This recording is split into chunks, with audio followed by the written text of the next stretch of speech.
मैं हरकिरत सिंह स्वागत करता हूं केपी कॉलेज की। आज की जो हमारी क्लास है ये रहने वाली है करंट जीके पर, और इसी तरीके से हमारी जो क्लासें हैं पीछे सिलसिले में लगातार चलती आ रही हैं। बीच में किसी कारणवश जो है वीडियो आपके पास नहीं पहुंचा पाए हैं, लेकिन आज की वीडियो के अंदर भी हम बहुत इंपॉर्टेंट क्वेश्चन देखने वाले हैं।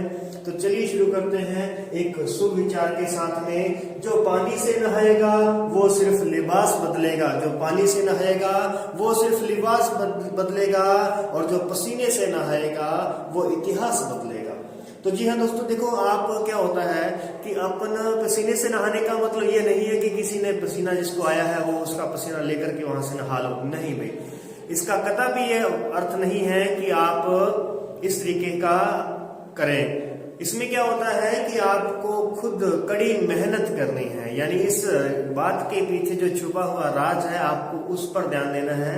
कड़ी मेहनत के साथ में आपको चलना है, कठिनाइयां तो आएगी ही। और आपको बताया था पहले भी, मैंने एक सुविचार रखा था आपके सामने जिसमें कहा था कि अपने दिमाग को मजबूत रखेंगे तो जो भी कठिनाई, जो भी परिस्थिति है वो आपके लिए एक अवसर का काम करने वाली है।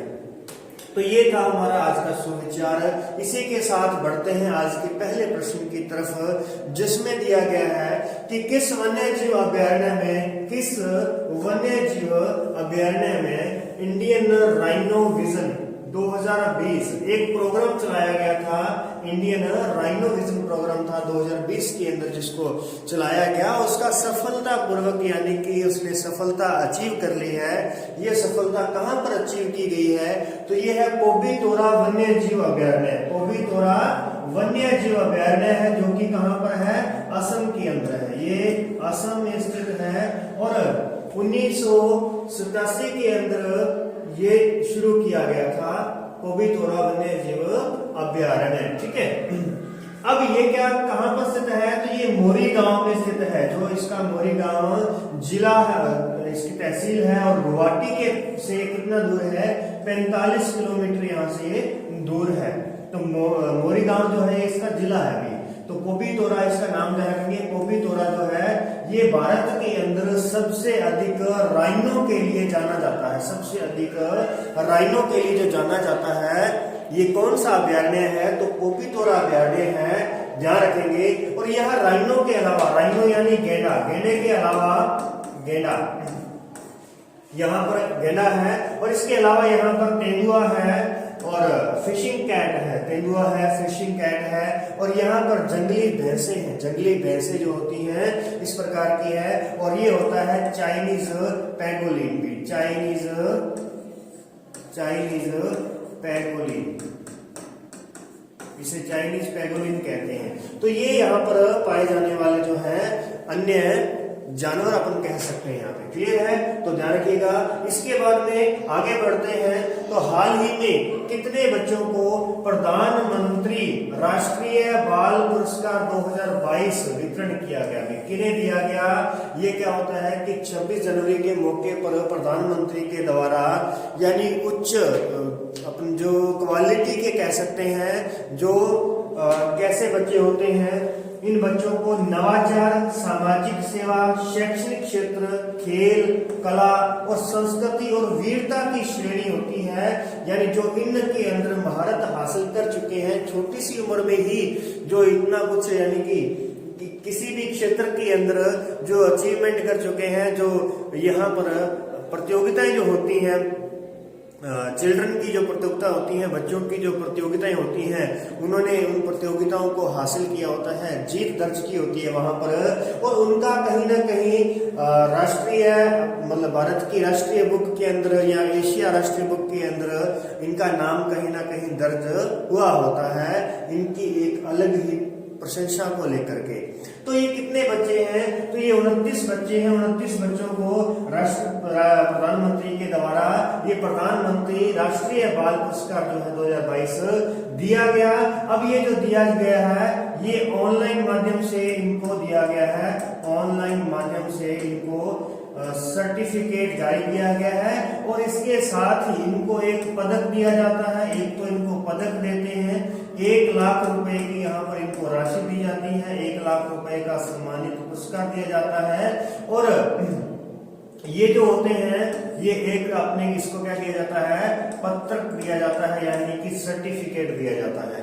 तो एक बच्चे को इस प्रकार से ये यहाँ पर इस पुरस्कार के द्वारा प्राप्त होता है।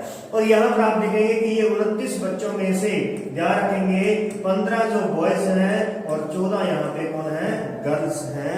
और वो भी यहाँ पर 13-14 वर्ष की जो है बालक है, बच्चियां हैं जो 13-14 वर्ष तक की हैं, यानी इतनी कम उम्र के अंदर ही उन्होंने कुछ ना कुछ महारत हासिल की होती है। तो किसी ना किसी क्षेत्र में वो विशेष प्राप्त कर चुके होते हैं, अपना दर्जा विशेष प्रतियोगी बन चुके होते हैं, इसीलिए उनको ये पुरस्कार प्रतिवर्ष दिया जाता है। इसके बाद में नेक्स्ट आगे बढ़ते हैं। तो हाल ही में किन भारतीय फिल्मों को ऑस्कर 2022 के लिए नामांकित किया गया है? ऑस्कर 2022 फिल्म इंडस्ट्री में दिया जाने वाला सबसे बड़ा जो पुरस्कार होता है ये होता है ऑस्कर फिल्म पुरस्कार होता है। और ये 2022 का जो है ये किसको नामांकित किया गया है? तो एक जय भीम फिल्म है, जय भीम, और दूसरी है अरेबिक दलिते सिंगम। ठीक है, ये आपकी साउथ की फिल्म है, साउथ इंडियन की फिल्म है। चेक कर लेना किस प्रकार की ये फिल्म है यहाँ पर। तो यानी यहाँ पर ऑस्कर के लिए इनको क्या किया गया है, नामांकित किया गया है, वहां पर इसका नामांकन भेजा गया है। हाल ही में किस बैंक ने प्लेटिना फिक्स्ड डिपॉजिट योजना शुरू की है? तो ये देखिएगा Ujjivan small finance bank. Ujjivan small finance bank ये एक स्थानीय सामान्य बैंक है और ये फाइनेंस करता है, फाइनेंस के क्षेत्र में अभी उतरा है। तो यहाँ पर ये क्या करता है, दूसरे जो फिक्स डिपॉजिट होते हैं यानी एफडी होती है, जहां पर भी अपन एफडी करवाते हैं वहां जनरल कैटेगरी यानी कि जनरल व्यक्ति को जो होता है वो 6.90 यानी कि फीसदी, यानी यहाँ पर क्या दिया जाता है, उसको ब्याज यानी इंटरेस्ट दिया जाता है। और जो सीनियर सिटीजन होते हैं, सीनियर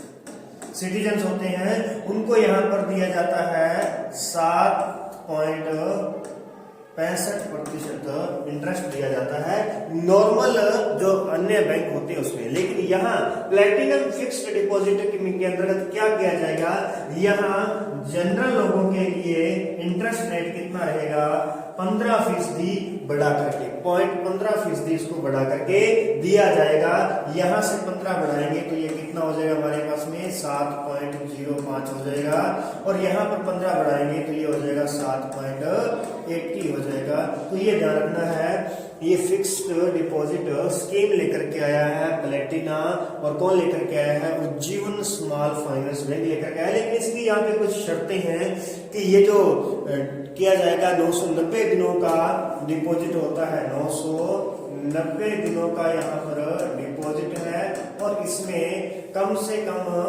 20 लाख रुपए की राशि होगी, 20 लाख रुपए की, और अधिकतम 2 करोड़ रुपए यहाँ पर इन्वेस्ट किया जा सकता है, फिक्स्ड डिपॉजिट में रखा जा सकता है। तो ये इसकी कुछ शर्तें भी हैं। तो इन शर्तों को पूरा करने वालों को इस प्रकार से दूसरे जो एफडी होती है फिक्स्ड डिपॉजिट से ज्यादा इंटरेस्ट मिल जाता है। चलिए नेक्स्ट आगे बढ़ते हैं। किसी भी कंपनी या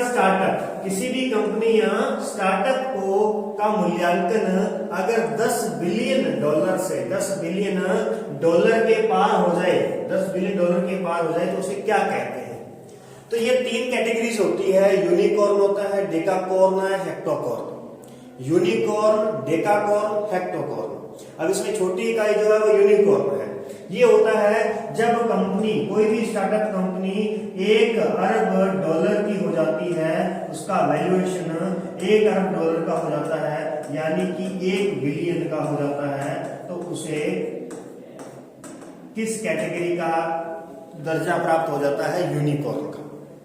उसके बाद में आती है कि यदि 10 अरब यानी $10 बिलियन की हो जाए, यहाँ पे $10 बिलियन की अगर उसका वैल्यूएशन हो जाए तो उसे डेकाकॉर्न कहते हैं। और हेक्टोकॉर्न जो होता है, हेक्टोकॉर्न, ये 100 अरब डॉलर की बात होती है। 100 बिलियन डॉलर का वैल्यूएशन जिस कंपनी का होता है ना, उसे हेक्टोकॉर्न कहते हैं। अब अपन अगर देखें कि भारत के अंदर हेक्टोकॉर्न जो कंपनियां हैं वो कितनी है, यानी कौन सी कंपनी है जिसका वैल्यूएशन 100 अरब से अधिक है, तो ऐसी भारत के अंदर कोई कंपनी नहीं है। तो अगर डेकाकॉर्न की बात करें तो डेकाकॉर्न जो कंपनियां हैं ये भारत के अंदर 2 है। एक तो है बायजूस, इसका नाम है बायजूस, और दूसरी है पेटीएम। दूसरी कौन सी है? पेटीएम है। तो पेटीएम और बायजूस की अगर हम बात करते हैं तो बायजूस का जो वैल्यूएशन है, ये वैल्यूएशन है 18 अरब डॉलर का, और पेटीएम का जो है ये है 16 अरब डॉलर का, यानी 10 अरब से अधिक हो गया है। तो इसका मतलब इन कंपनियों को कौन सा दर्जा दिया गया है? डेकाकॉर्न दर्जा दिया गया है। तो ऐसी कंपनियां भारत के अंदर सिर्फ 2 ही है, इसीलिए ये जो क्वेश्चन है इंपॉर्टेंस रखता है। इसी प्रकार से यूनिकॉर्न की बात करें तो ये 1 अरब वैल्यूएशन की बात करता है। तो इस प्रकार से भारत के अंदर ऐसी बहुत सी कंपनियां आ चुकी हैं जिनका वैल्यूएशन जो है वो यूनिकॉर्न तक पहुंच चुका है, उन्होंने इस कैटेगरी को प्राप्त कर लिया है। हेक्टोकॉर्न की बात करते हैं ना, तो ये विश्व के अंदर सिर्फ एक ही कंपनी है, वो एक चाइनीज कंपनी है, चीन की कंपनी है, जिसका नाम जो है बिटकॉर्न वगैरह कुछ इस प्रकार से एक नाम है। तो आप ऐसे कीजिएगा, ये क्वेश्चन आपके लिए छोड़ देते हैं, आप इसके लिए क्या करेंगे, कमेंट बॉक्स में रखेंगे अपने इसका आंसर कि चीन की वह कौन सी कंपनी है जिसे हेक्टोकॉर्न का दर्जा प्राप्त है, जिसका वैल्यूएशन 400 बिलियन हो चुका है। 400 बिलियन उसका वैल्यूएशन है, 400 बिलियन। क्लियर है? तो ध्यान रखिएगा, यदि आपको ये पीडीएफ तो मिल जाती है, यदि अगर आपको समझ में नहीं आती है तो इस वीडियो को जरूर देखा करें। नेक्स्ट आगे बढ़ते हैं, आगे हमारे पास में चलते हैं। तो भारत का पहला ग्राफीन नवाचार केंद्र कहां स्थापित किया जाएगा? ग्राफीन नवाचार केंद्र कहां स्थापित किया जाएगा? तो ये केरल के अंदर स्थापित किया जाएगा। ये ग्राफीन होता क्या है? ग्राफीन होता है ग्रेफाइट की एक परत होती है, ग्रेफाइट के बहुत पतली एक परत होती है जिसको ग्राफीन कहा जाता है। इसका प्रयोग जो होता है अब बहुत तेजी से बढ़ने लगा है, कृत्रिम अंग बनाने के लिए इसका प्रयोग किया जाता है, और इसके साथ साथ ही अलग अलग क्षेत्र के अंदर इसका प्रयोग करते हैं। ग्रेफाइट जो होता है ये क्या होता है? ये उच्च कोटि का क्या है? कोयले का प्रकार है।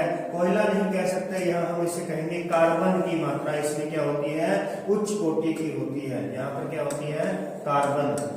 तो कार्बन इसकी मात्रा, कार्बन की मात्रा क्या होती है? उच्च कोटि की होती है। जैसे कार्बन की मात्रा कोयले में होती है, कोयले में क्या होती है? कार्बन की मात्रा। अब कोयले में सबसे कम कार्बन की मात्रा किस कोयले में होती है? तो पीट कोयले में होती है। पीट से थोड़ी अधिक किसमें होती है? तो वो लिग्नाइट में होती है, लिग्नाइट बिटुमिनस के अंदर होती है। उसके बाद में बात करें तो एंथ्रेसाइट, एंथ्रेसाइट में ये सर्वोच्च कोटि का कोयला होता है। सर्वोच्च कोटि का कोयला जो होता है वो एंथ्रेसाइट होता है। एंथ्रेसाइट से भी अगर अपन अधिक बात करेंगे तो तब कौन आएगा? ग्रेफाइट आएगा, ग्रेफाइट। ये ग्रेफाइट जो होता है ये पेंसिल की लेड जो होती है, पेंसिल के अंदर जो लिखने का जो लेड होता है वो क्या होता है? ग्रेफाइट होता है। तो ये ग्रेफाइट की बात होती है, ध्यान रखना। ग्रेफाइट से भी अधिक कार्बन, शुद्ध कार्बन किसमें होता है? शुद्ध कार्बन होता है हीरे के अंदर। शुद्ध कार्बन किसमें होता है? हीरे में होता है। इतना अधिक शुद्ध होता है जिस वजह से वो पारदर्शी बन जाता है, जिस वजह से क्या बनता है? वो पारदर्शी बन जाता है और एक चमकीला पदार्थ बन जाता है जिसे हम हीरा कहते हैं। तो ये कार्बन की ही मात्रा है, कार्बन की बात चल रही है, इसलिए ग्राफीन नवाचार केंद्र जो है केरल में स्थापित किया जाएगा। और ये बहुत ही हाल ही के प्रश्नों के लिए बहुत इंपॉर्टेंट प्रश्न बनता है। चलिए, हाल ही में भारतीय नौसेना का प्रमुख जहाज एवं सतह पर मार करने वाली मिसाइल से लैस INS खुखरी किसे सौंपा गया है? तो ध्यान रखिएगा, INS खुखरी की बात चल रही है, INS खुखरी। तो ये किसे सौंपा गया है? ये सौंप दिया गया है दीव प्रशासन को। किसे? दीव, दादरा नगर हवेली, दमन एवं दीव, ये पूरा एक ही क्या कर दिया? केंद्र शासित प्रदेश बना दिया गया है। तो दीव को ये सौंपा गया है क्योंकि दीव जो है ये तट के किनारे है। और यहाँ पर आप बात ध्यान रखेंगे कि दीव को क्यों सौंपा गया, क्योंकि इससे पहले ये जो हमारे पास में INS खुखरी है ना, ये दूसरा INS खुखरी है, क्योंकि इससे पहला भी एक INS खुखरी था। पहला जो INS खुखरी था, ये 1971 की जंग के समय, 1971 के युद्ध के समय ये दीव के आसपास से लापता हो गया था। दीव के आसपास से क्या हो गया था? लापता हो गया था, उसका कुछ पता नहीं चला है। और फिर क्या किया गया? उसके स्मारक के अंदर उसकी याद के लिए और उसके अंदर जो सवार सैनिक थे उनकी याद के लिए एक मेमोरियल बनाया गया। क्या बनाया गया? मेमोरियल की स्थापना की गई, यानी एक संग्रहालय की स्थापना की गई। और यानी उस INS खुखरी का एक मॉडल बनाया गया। क्या किया गया? एक मॉडल बना करके दीव के तट पर रखा गया और ये उनकी याद में रखा गया, ताकि यहाँ पर सभी लोग आकर के देखें कि वो INS खुखरी किस प्रकार का था और वहां पर किस प्रकार से बैठने रहने की व्यवस्था थी और किस प्रकार सैनिक उसके अंदर रह करके युद्ध करते थे।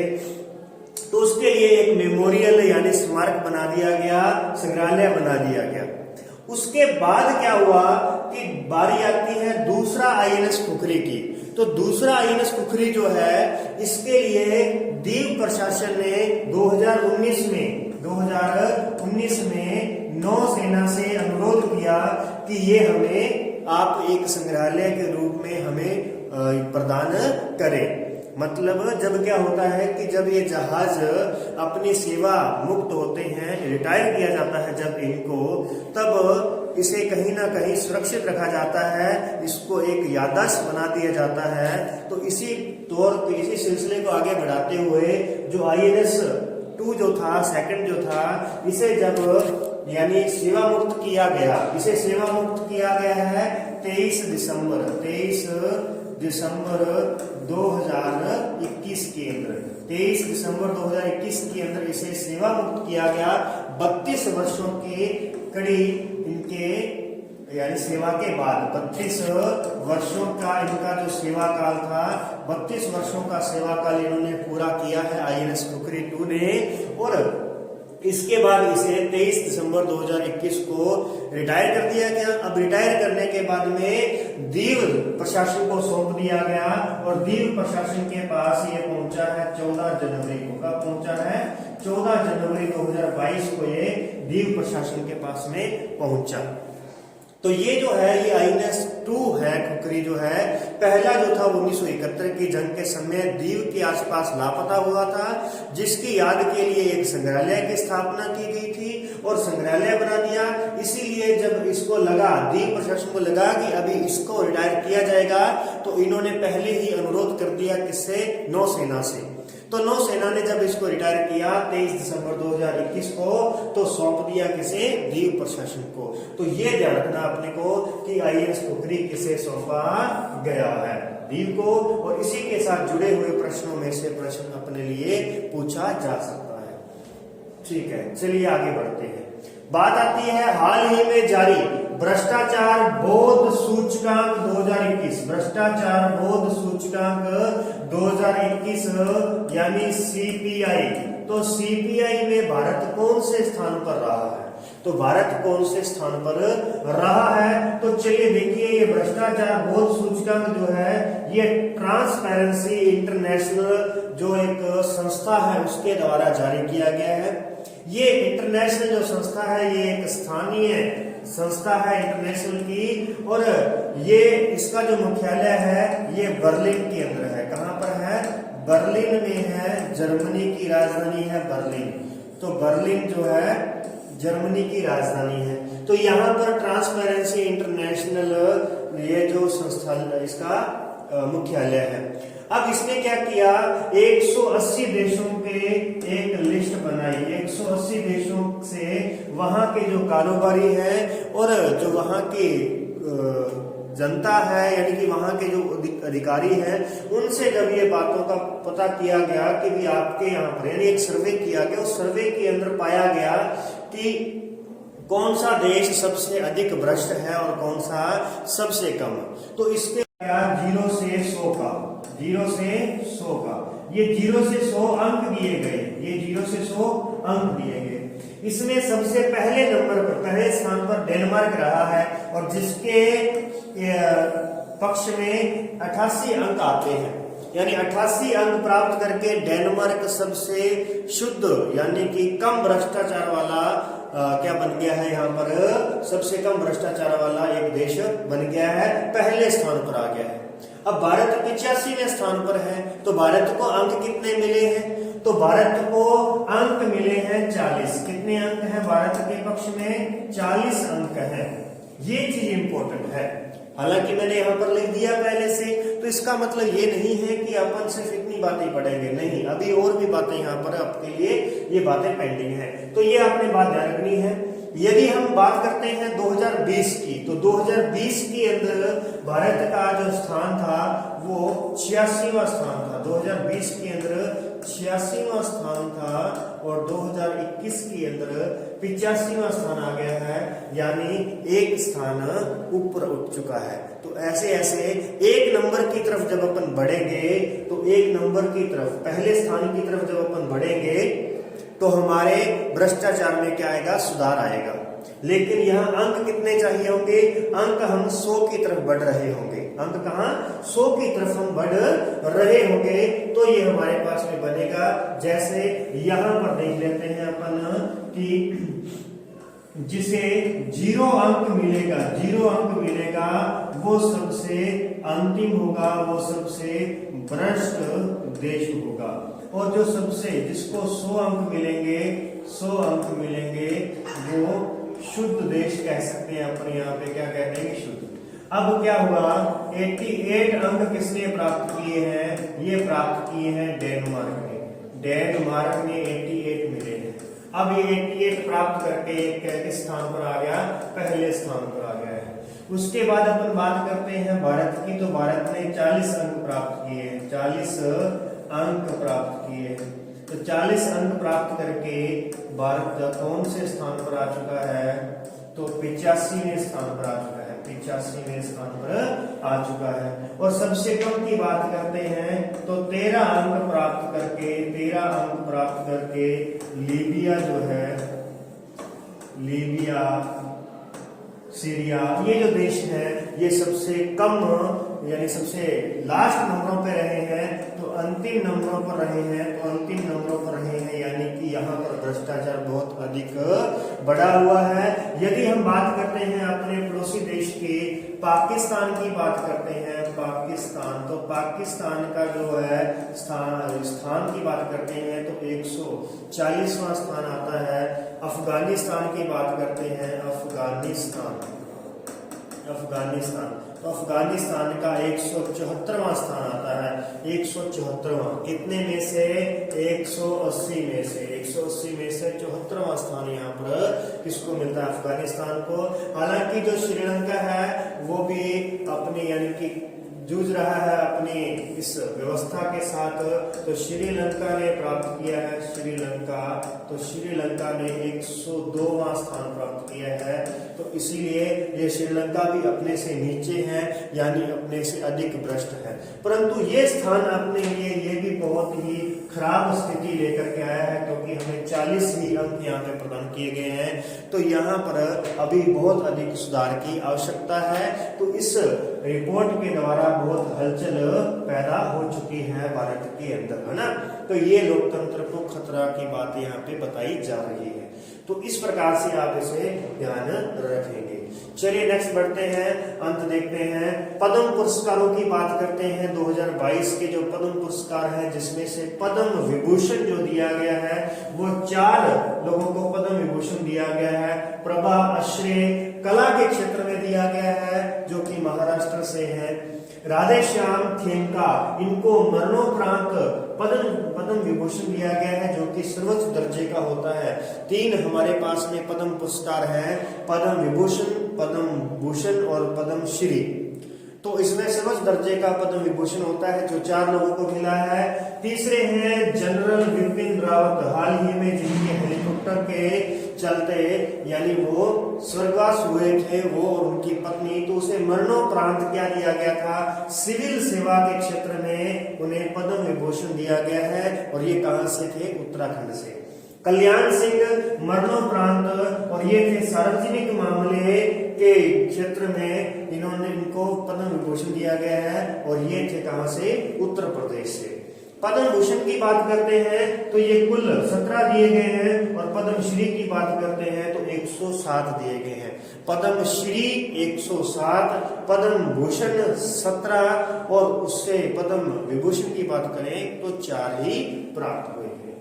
चलिए अंत फिर एक सुविचार के साथ में आज के हम कार्य में लगते हैं, अपने जो दैनिक सिलसिला होगा उसे आगे बढ़ाएंगे। किसी भी व्यक्ति को यह नहीं सोचना चाहिए कि वो अपनी जिंदगी में कितना खुश है। किसी भी व्यक्ति को ये नहीं सोचना चाहिए कि वो अपनी जिंदगी में कितना खुश है, बल्कि ये सोचना चाहिए कि उसकी वजह से कितने लोग खुश होते हैं। जी हाँ दोस्तों, सिर्फ अपना ही नहीं देखें, अपना स्वार्थ ही नहीं देखें, अपने आसपास भी खुशियां बटोरते रहिएगा, भी खुशियां बांटते भी रहिए और खुशियां बटोरते भी रहिए। और इसी के साथ विदा लेते हैं आपसे, और अंत में लेके जाते हैं एक आपके लिए राजस्थान से संबंधित सामान्य ज्ञान का प्रश्न। राजस्थान के राज्यपाल के लिए किन शब्दों का प्रयोग किया जाता है? राज्यपाल के लिए किन शब्दों का प्रयोग करते हैं? तो पहले यहाँ पर प्रयोग किया जाता था महामहिम का प्रयोग किया जाता था, हिज एक्सीलेंसी का प्रयोग करते थे इंग्लिश के अंदर, और महामहिम हिंदी के अंदर करते थे। लेकिन 26 अगस्त 2020 की जगह पर हिंदी में तो राज्यपाल महोदय कहा जाएगा, हिंदी में राज्यपाल महोदय कहेंगे, और अंग्रेजी में यदि हमें, या फिर माननीय राज्यपाल कहेंगे, और अंग्रेजी में अगर हमें कहना होगा तो ऑनरेबल गवर्नर कहा जाएगा। तो ठीक है दोस्तों, आज के लिए इतना ही। मिलते हैं अगली क्लास के अंदर, अगले दिन नए दिन की शुरुआत के लिए। और आज का दिन आपके लिए अच्छा रहे। Best of luck. Thank you.